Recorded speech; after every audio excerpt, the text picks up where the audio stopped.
Alright, so you're already gambling with cubes, so you might as well gamble with your deck. How do you gamble with your deck? That's what I'm here to teach you today. First off, is this deck good? No. Is it consistent? No. Will you get some dopamine when you hit that jackpot? Hell yeah, and that's why you're going to play this deck.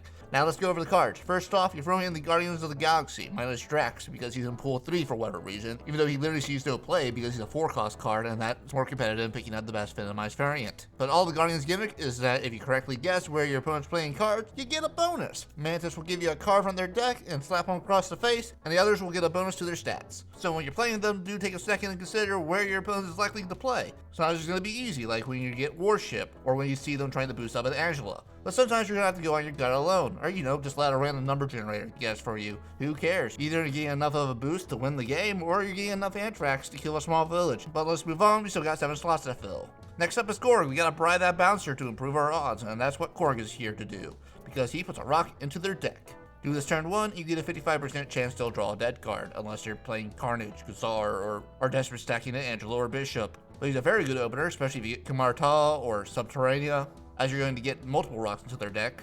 Next up is Morph, and this is the main reason you're playing this deck. When you play him, he becomes a copy of a random card in their hand. Sometimes you get the Infinite, sometimes you get Electro. But if you don't hit and it looks like you're going to lose, get the heck out of there and hit retreat. If you play him enough times, you'll have to get a hit sometime, or that's at least what the guy at work said I should do with scratch-off tickets. From here, you have some options. Winter Queen's a good 4-cost that gives you a copy of their highest cost card, and gambling on that can sometimes bear fruit. Hobgoblin can help stack the deck in your favor if you miss all your gambles by putting their location at -8.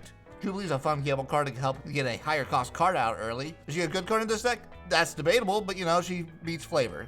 Shang-chi's a good get out of jail free card if you're on a losing streak and they're about to break your kneecaps because you owe 5k in debt, as he kicks and destroys all 9+ power units, and that includes the bonus that they get with places like the Feller. And for finishers, you can either go Odin to redraw your gambles. I personally like American Chavez for flavor, as she's a consistent ace up my sleeve on turn 6. Otherwise, you can also tech in Agent 13 and or Iceman over Mantis and Rocket Raccoon if you want to be a try-hard gambler. But as long as it's technically random, features Morph, and /Orb fits your various flavor of gambler, then you're ready to acquire a crippling gambling addiction.